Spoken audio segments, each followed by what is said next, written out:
I guess we'll move on to item 6C.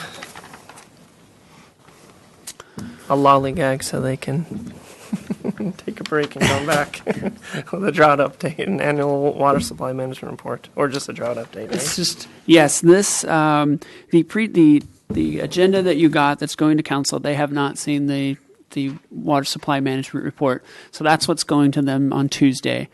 However, the Water Commission has seen it and has provided some great comments on it. And so we're going to just provide a drought update today.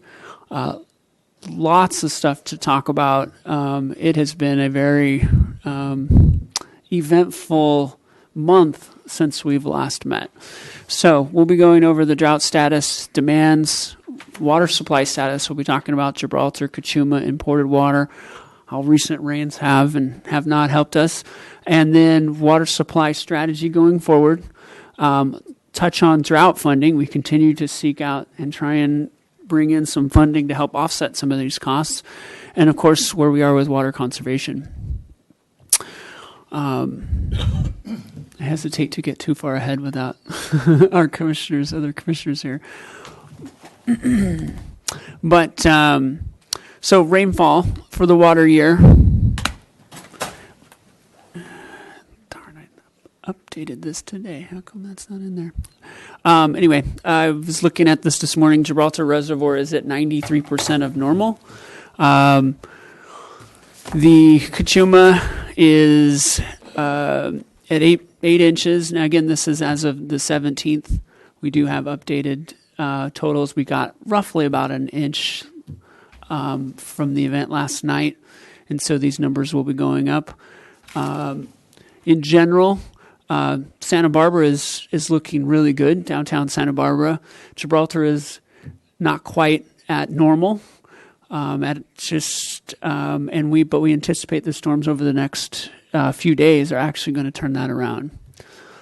Josh, can I ask a question? What is normal? Is that average? Is that median? That would be average. That would be the typically for Gibraltar, we see about 28 inches of rain in an annual year. So it's the average. It is an average, and I think maybe we could probably spend some time at some point talking about the average because I think, what is it? Kachuma has spilled 20 times in its entire lifetime. So you just kind of giving an event. We have this period of 60 to 70 years there, 60 years that we've had Kachuma and it's spilled 20 times. We have basically feasts and famines, right? That's really what this area is most notably sees for its water supply. And so it is, 4 or 5 years without rain and then this excessive rainstorm and then nothing for a few more years. So hopefully we're coming off of that years without rain and getting into a few wet years here. But who's to know? We still have NOAA here predicting below average rainfall for our area. Again, they were wrong last year. I'm hoping they're wrong this year. But this is what their 3-month forecast looks like for January, February, March. So I got 2 graphics here. I just wanted to show, basically Santa Barbara County into Ventura County is currently remains in the most extreme drought situation right now. Here we are in Santa Barbara, and we have benefited from some of these storms. It's certainly a lot more than we've seen over the last 5 years, but we haven't benefited as much as the rest of the state. Just kind of showing what has happened, though, over the last 3 months, where a big portion of the Central Valley has improved in its situation. And so I remain hopeful, just looking at the storms kind of queued up over the next few days, that our conditions will continue to improve. And like I said, it's much better than we've seen. As far as community conservation, we hit 36% for December, which I consider to be pretty exceptional, given that there isn't a whole lot of demand typically in December. Our target, though, is 40%. So we got a long ways to go still to get to that 40% conservation. As we've talked about, this is going to be quite an effort if it does remain dry to achieve that 40%. It is difficult during these times to be able to tell that because typically most people turn down their irrigation this time of year. but that's currently where we stand. Supply status. We're going to go through each one of our supplies. I apologize I was able to get the information updated for today's meeting on this because we did get some rainfall last night. So Gibraltar, we did see some runoff. You might remember that we did release the remaining water in Gibraltar by November. We pretty much had it zeroed out. And so we've gotten about 700 acre feet of runoff. We got about 200 to 300 acre feet last night. And I expect we will see substantially more over the next few days, given that they're predicting a 2-inch event on Friday, I think it is, and another one on Monday. So this is fantastic, and it's only January. And I think it's worth kind of stepping back and talking about it won't take much, and we do anticipate Gibraltar could spill fairly quickly, keeping in mind that the watershed that feeds Gibraltar is massive. Nearly half the watershed that goes into Kachuma passes through Gibraltar. And to kind of give that 216 square miles and put it into perspective, the city of Santa Barbara encompasses about 21 square miles of land. So literally 10 times the size of the city drains into Gibraltar. And so we'll be watching that closely, but I am very optimistic that we'll see vast improvements in the amount of water in Gibraltar over the next few days. Water quality challenges become our next problem. Right now, that 784 acre feet that's sitting in there is not something we feel comfortable treating. It's really high in sediment, likely contributable to the burn areas of the Ray Fire. And so it's likely to take a few months for that water to settle to a point where we feel like we can treat it. I find that very frustrating, and been talking with staff about potentially a long-term project where we may need to do some type of subsurface intake of some sort so that we can start utilizing that water, because ideally you'd want to start pulling water, like to shut down all the wells and start pulling all the water from there, making space for any future inflows. So this is something we're taking a look at. I think there's, the feasibility of it. We'll take a look and see what the costs are, but certainly maybe some advantages to it, given that the reservoir will continue to silt in and we're facing continued silt and water quality issues before we could even treat it. Mr. Chair. Joshua, when's your update going to go to council? Next Tuesday. Next Tuesday? Mm-hmm. Assuming we get two major rain events, on Tuesday you'll probably try to update these numbers for council? I will. I have the draft presentation is due to them on Friday, but I will likely try to update. They're going to ask the question, obviously. Yeah, so right. If you do update it, could you send us the PowerPoint? Yes. And again, just for us, we could watch it online also just to see your updated numbers. Yeah. What's the status of the pass-through agreement again? Is this a good time to ask that question? I didn't have it in my presentation today. But I at least talk to the Bureau on a monthly basis, and I have Bill Ferguson talking to them probably on a weekly basis. And we are still waiting for the EA, the environmental assessment, to be finalized.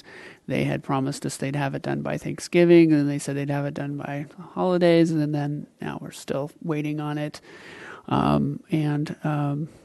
Very frustrating. They believe they have everything they need. That's what we're hearing from them. And so as soon as that's done, they have shared with us their Warren Act agreement, and so we have some comments on that we're getting back to them. But not likely that it will be in place at all to help us out this year. Sure. Question? In terms of the water quality at Gibraltar, are we still seeing elevated total organic carbon as well as just the silt? At this point, the turbidity is really the issue. I don't know if it's the TOCs, but the turbidity was like 150 NTU right now. It's just pretty thick, yeah. I could be wrong, but I don't think I am. You're 21 square miles of the city, which is, when you look in the charts, it says the city's 21 square miles. 10 of those are in the ocean. Well, this is funny because we had a good discussion internally about this. The square miles of the city is actually 42 if you include portion in the ocean and the airport. If you're looking just at the city proper, it's 2021. Okay. Yeah, great catch. Lake Cachuma, it's sitting at just over 9% right now, and lots of things going on with Lake Cachuma. So let me walk you through that. Emergency pump barge. There was a meeting yesterday to talk about the fact that as the lake, we start to get some inflow, starts to come up, there is a point in which the pipeline will come loose from the piles because it will come up so high that this facility actually needs to be moved back to the original site. But if the reservoir is coming up quickly, it won't be in that site very long before we have to move it before that site gets submerged where all the power is. So this is going to be something that we're going to be watching very closely. And unfortunately, it's a careful balancing act, and even more reason why we need to have Gibraltar to help ensure that we have potentially a water supply if the barge gets interrupted for any reason. So as of the end of December, the city used up its last of the water that originated from the San Ynez River. That was water that was allocated to us in 2015. That's a long time ago. We were able to stretch that water out. But now the only water remaining in the lake belonging to the city is the water that we have purchased and or state water that we've imported. The new evaporation formula that we've been talking about did take effect January 1st. This, as you may recall, spreads out the evaporation amongst most of the water in the lake. It does not apply to the downstream users, but it does apply to the minimum pool, which is now the most significant body of water in the lake. Inflows. I wanted to remind the Water Commission, because this is a very complicated issue, I'm trying to boil it down to something simple. As water starts to accumulate in the lake, unless there is a live stream below the dam, there's key spots along the river where we monitor flows. If there is not an active live stream, the water that flows in the lake belongs to the downstream users. So we very well could get 20,000 acre-feet of water that flow into this lake, and it all belongs to the downstream users. The South Coast, the project members get nothing. Keep in mind that the lake was constructed to hold water that would have ended up in the ocean. And that is the water that is divvied up amongst the project members. And so as we talk about it, because I'm sure you'll get asked, well, how much water do we need in Cachuma? It's a very complicated, it's not a straightforward answer as to how much water. I do believe that if we get water in Gibraltar and Gibraltar fills and spills, I think the city is in a position to probably have at least a year's worth of water. And then it comes down to how quickly can we get access and use that water given the sediment and water quality issues. I think that's what we'll be wrestling with. But I'll continue to update you on this. This is going to be this thing is changing daily, and so it's challenging to stay on top of. Yeah. Mr. Chair, just a quick little question. So if the pass-through agreement was in effect, does that water then still stay the cities and under those conditions go down? That is correct. A portion. Yeah, correct. A portion.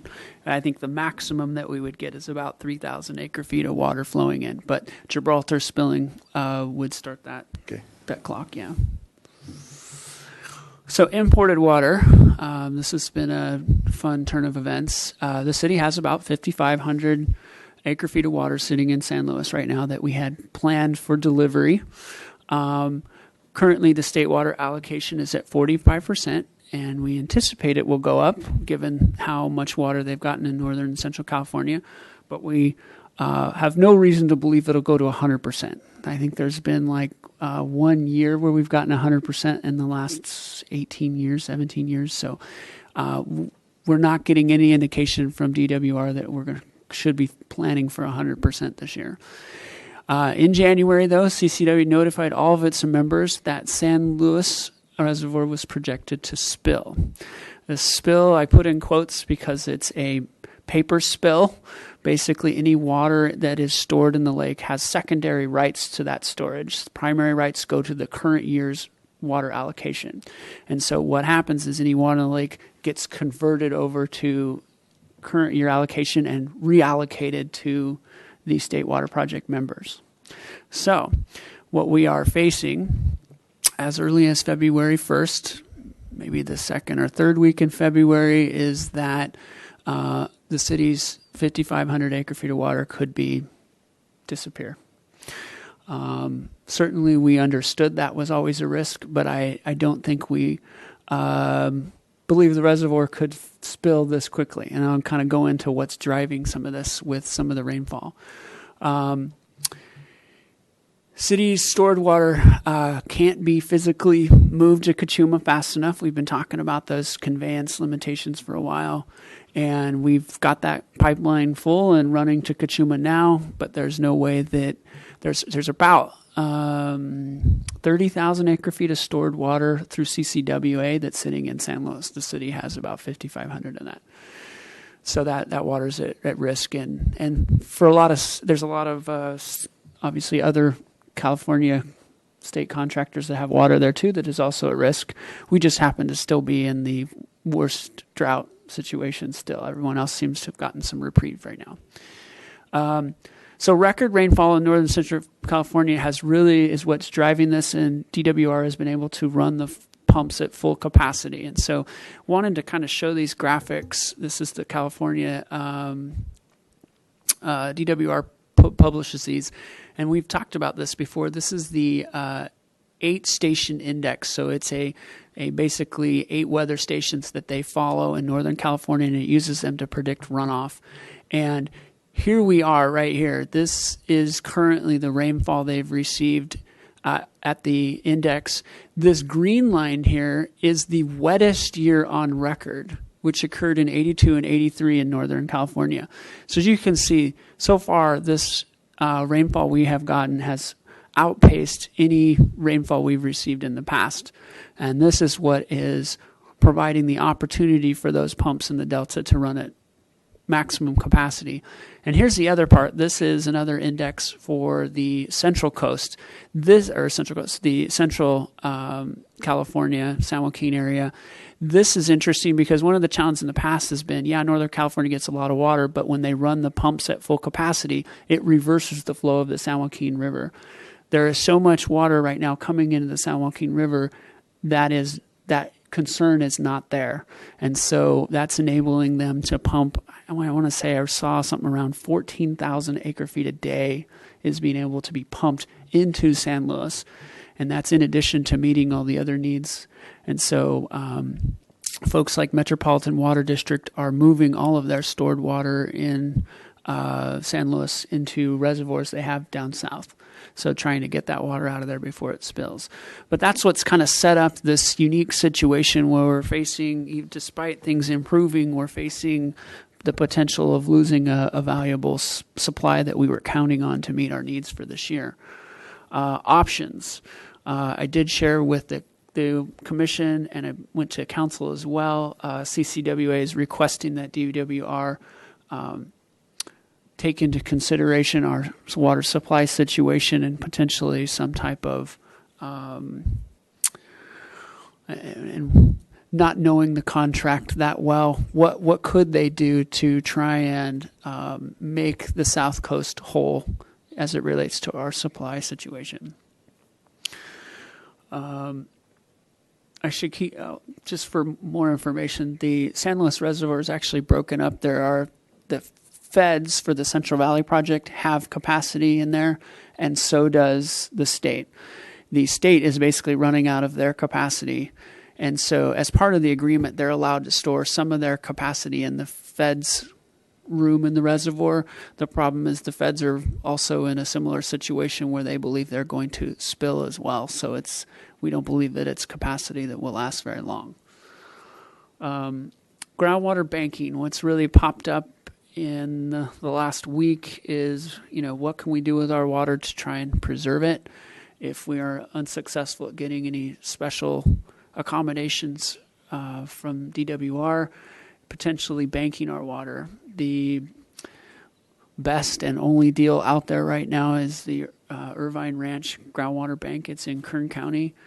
And if we stored our water with them, we would be able to get about 40% of that water back. It doesn't cost any money up front, and they would guarantee a third of that water can be returned annually. So as we ran into with Dudley Ridge, where they didn't have the capacity to return that, they are guaranteeing we could at least get a third of the water we have stored with them back in any annual year. And then there is a cost to pump that water back out of the ground, and that's what they'd be looking for compensation for those pumping costs, which are about $150 an acre foot. Mr. Chair, not in a lot of detail, but just real quickly, how does that groundwater banking work in terms of physically taking water down south and spreading it, or how's that work? If we were to reach an agreement with them, Irvine Ranch would take the water that we have in storage and pull it out of the State Water Project. Okay. And for them, I don't know if typically with some of these deals, they actually use that water for their farmers and don't pump their groundwater basin, and it's kind of this in lieu transfer, and that's how we get our water into the ground. Okay. And then, okay. Yeah. And then when we take it out of the state project at some point when it's available? Yeah, they would. Irvine has pumps that they can pump it into the California aqueduct, therefore returning it to the state project so we could ask for it back. Got it. But then we're in the capacity limitation in our own pipe. That would be another story, yeah. So the water that we're taking right now, pumping into the lake, are we pulling from our San Luis Yes. allocation right now? Okay, so we're going to preserve our Table A water for later. Yeah, our 2017 water would be the last thing we would bring down at this point. So because the state has these interesting rules where we can't buy water directly from other contractors, we always have to do an exchange. We also are sitting on top of 6,400 acre feet of debt that we now owe. We will be returning about 168 acre feet this year to Mojave before the reservoir spills, so we'll be able to pay off that debt. But there currently is no capacity to repay our water to AVEC. And why? Because AVEC has a lot of water in storage in San Luis, and they're having it delivered now, and therefore they don't have any capacity for us to return that. And that's part of the agreement, is that there is capacity to return that water. So we carry that debt forward, yet we lose the water that we have in storage. It's kind of an interesting, so potentially this is a place where DWR could help. They've mandated this need for a transfer or an exchange of water, yet kind of set up this situation where now we're left with no water to repay the debt, and we still have the debt. So that's kind of where this stands. You keep saying spill in quotations, so what you're saying is that the state's fraction of the storage capacity of San Luis the state would reach that amount, even though the San Luis is not going to physically spill. Right. Yes, San Luis has really no natural tributaries. It's entirely dependent on water pumped in from the delta. And so once they get up to that storage capacity, water that has been stored or carried over in there they'll start transferring proportionately across whoever has water left in there. Will get transferred over to 2017 water allocation and reallocated. And so it's as if it spilled and went over the dam, is in essence the way they kind of talk about it. Thank you. We to put it in context, we have similar situations with Cachuma. When Cachuma spills, any water that has been carried over is the first water that goes over the dam, and so it's kind of a resetting of the clock. Mr. Chair, learning curve for me, sorry. Storing the water we've had up there, do we pay to store the water? In a way we do, yeah. I mean, it's paid for delivery is really how it's kind of, they get compensated. So if we lose it, we haven't paid. We don't pay for delivery costs. Right. So we would essentially stored that water at that time for no cost. Is that right? Yeah. Okay. It's a nice way to put it. So of that 5,500 acre feet, what do you think, like realistically, how much do you think we're going to lose? Or how much do you think we're going to be able to pull out before it spills? I don't have those numbers. And right now we are planning, I think delivery is about 300 acre feet a month is what we're getting out of there. So not a lot.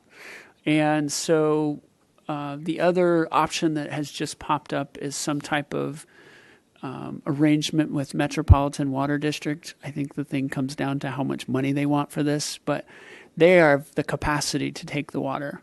And so our thought was, and what we have CCWA is working is, hey, could you take our carryover and exchange, give us some of your 2017 allocation? And so we're also working that to see if that's a viable option, because they have the ability to take it now and they can store it. They have reservoirs down south that still have capacity in them. So I think they would help us out if they can make money and water off of it. So it's really at what price, and is that price better than what Irvine Ranch has to offer? So, Are any of the upstream CCWA users, can we strike up some sort of deal with them too, instead of having them take their state water allocation? Could we upstream transfer or downstream folks? upstream, like Solvang, Buellton, Santa Maria? They're all in the same boat, and they're all going to lose water. Actually, the one that's hurt the most is Montecito. They have 8,000 acre feet of water in storage right now.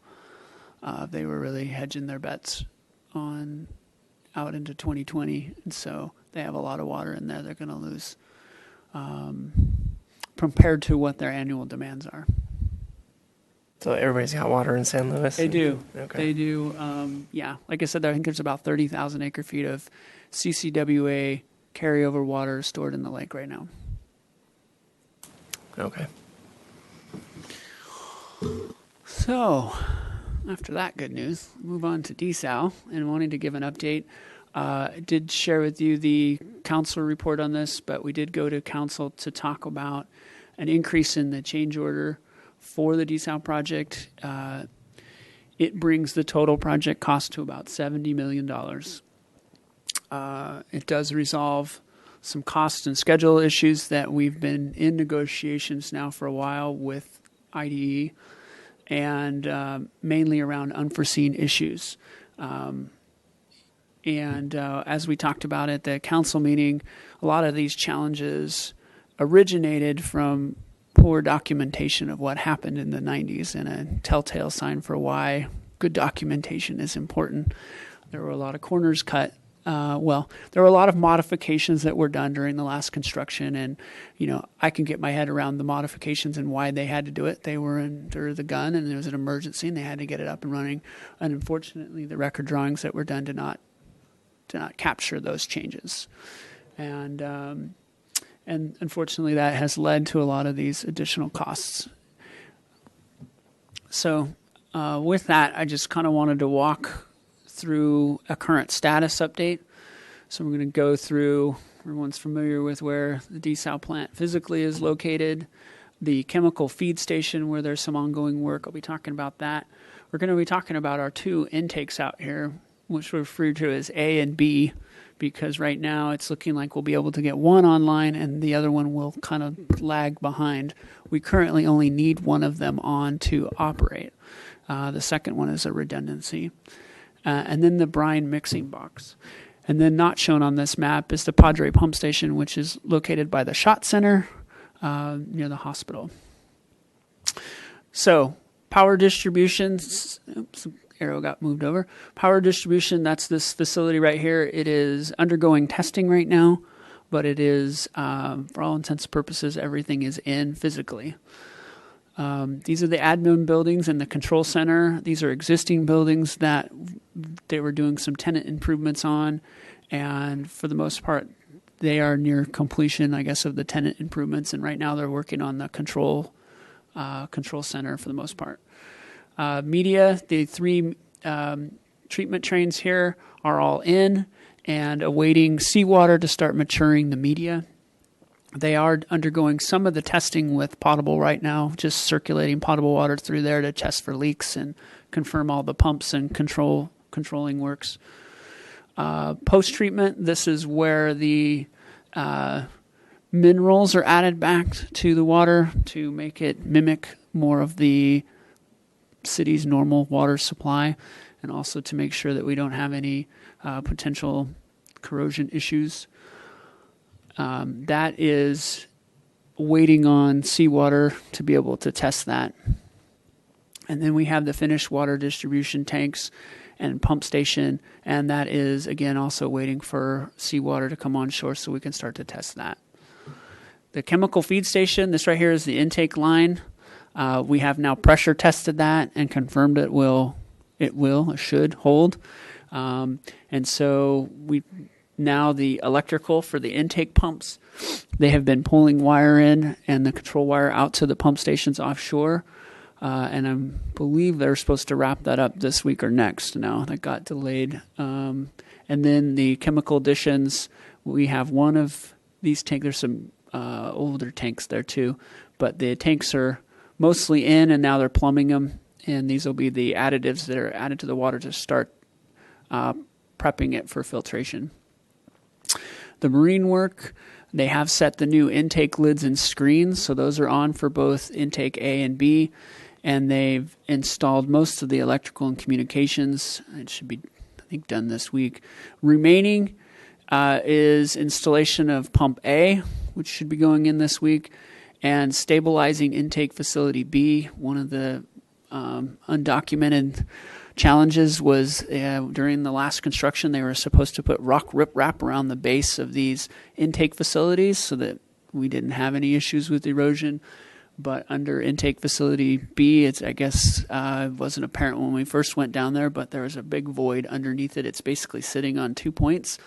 It could slip off of those points, and so we're very cautious that not have any add any extra loads to it for now, and wanting to get that void filled and at least get us to a position where we can start to utilize intake B. Could you remind us why we have two intakes?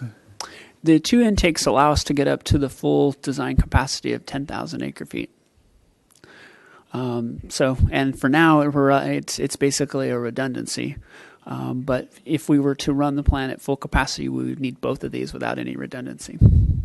When it was built back in the 90s, as I recall, we had a existing abandoned sewer outfall, and a PVC pipe was snaked through that. So is that one of the two?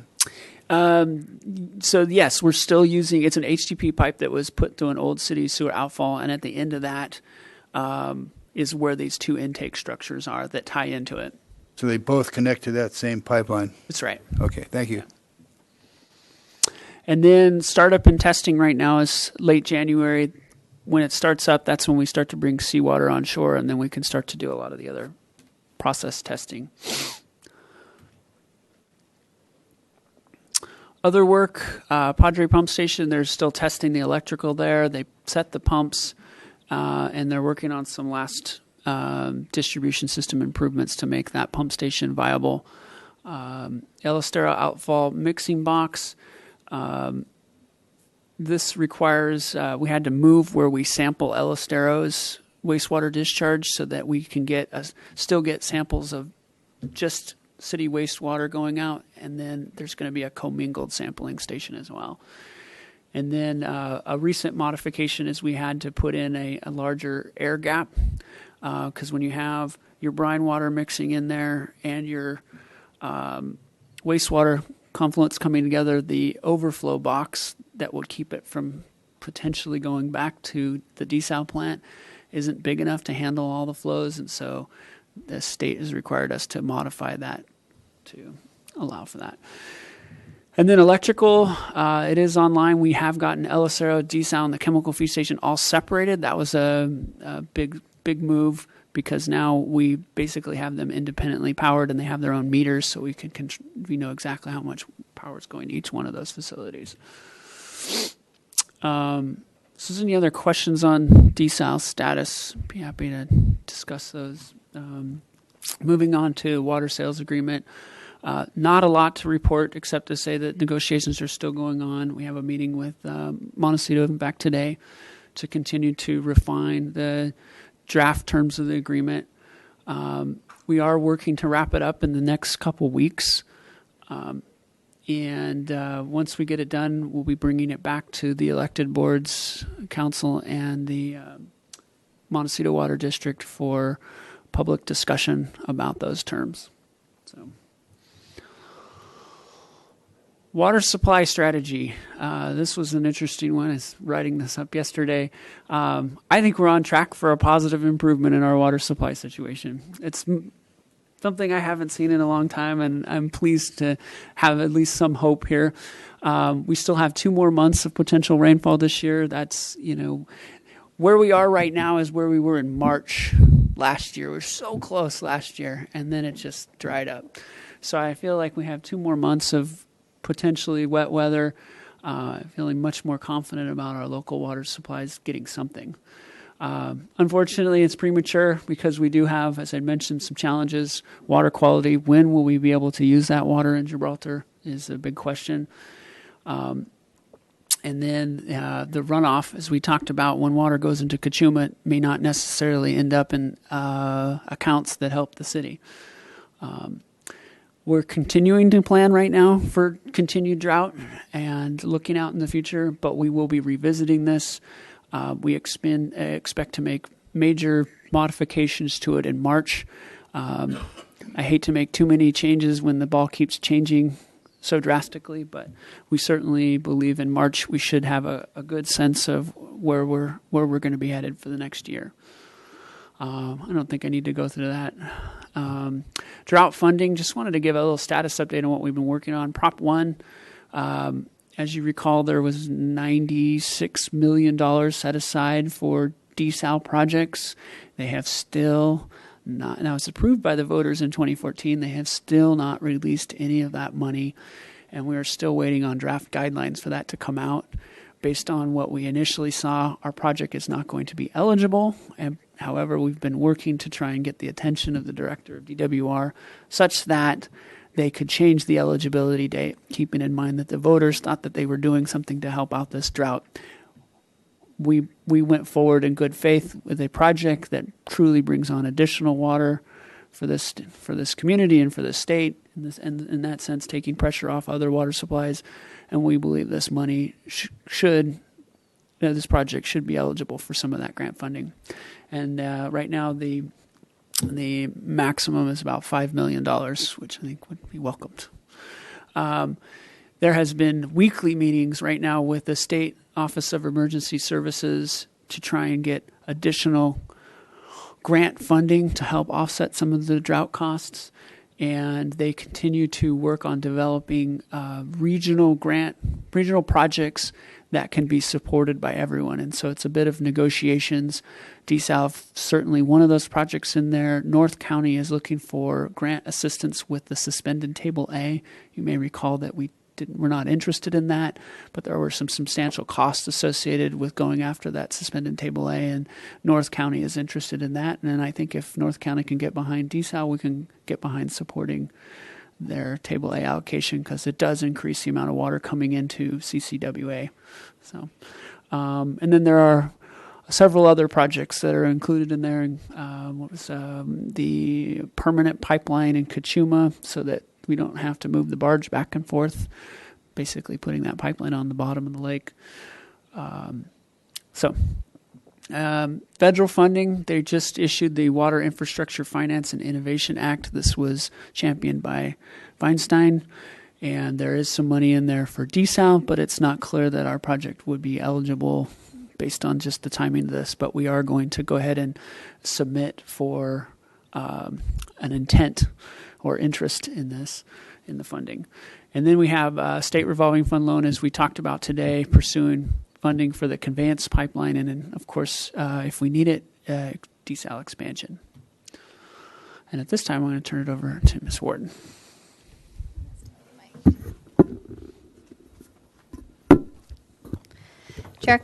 Chair Kilborn and members of the Water Commission, my name is Madeline Ward. I'm the Water Conservation Supervisor, and I wanted to give you a quick lawn watering ban status update. As you know, this was adopted by City Council on December 6th of last year and took effect January 1st of this year. We're continuing our outreach to the community, our water customers, and landscape professionals. In terms of enforcement, we've only received 15 violation complaints so far this year or this month, and only 2 of those were for lawn watering. I think one thing we're all benefiting from in multiple ways is the recent rainfall. So most people have turned off their systems, and we encourage anyone who hasn't to please turn off your sprinkler systems and enjoy the rainfall. The city, of course, is here to help our customers break up with their lawn, in a sense, with free water checkups, rebates, and a variety of online resources.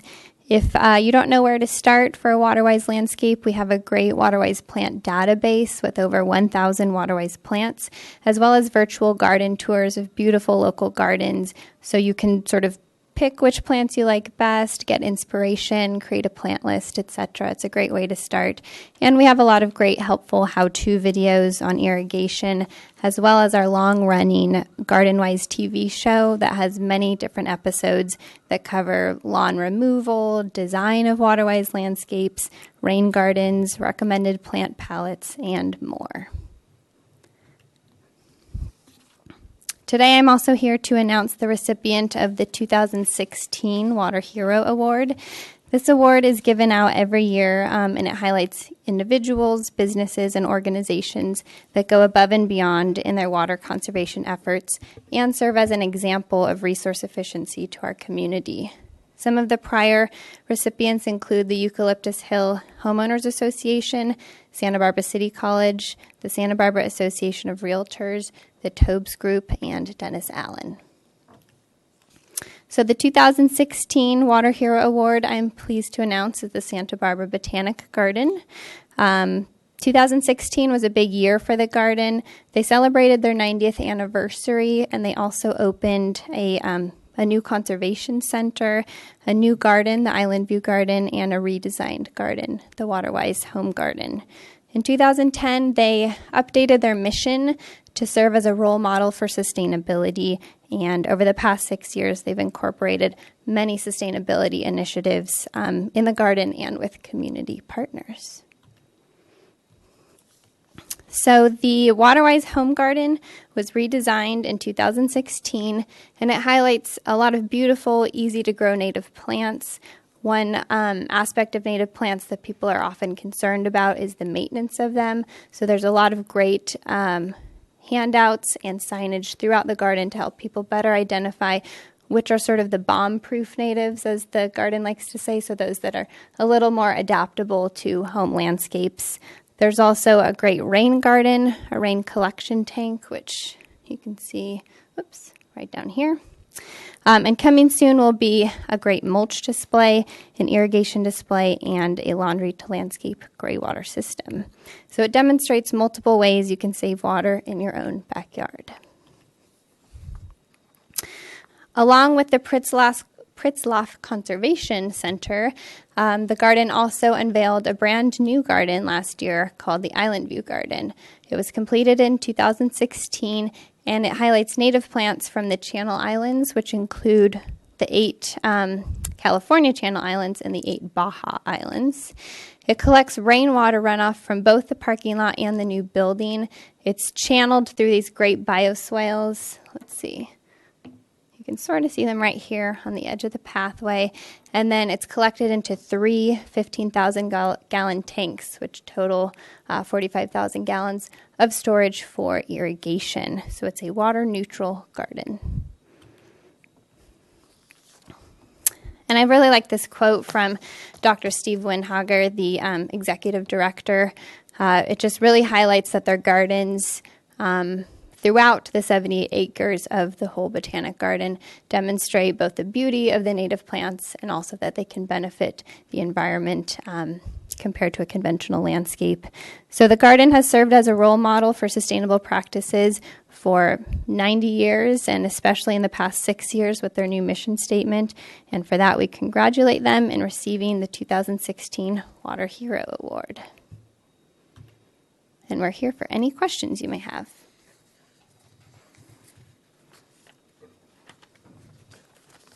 All right, any questions, comments? No? All right. Thank you very much for the update. And congrats to the Botanical Garden.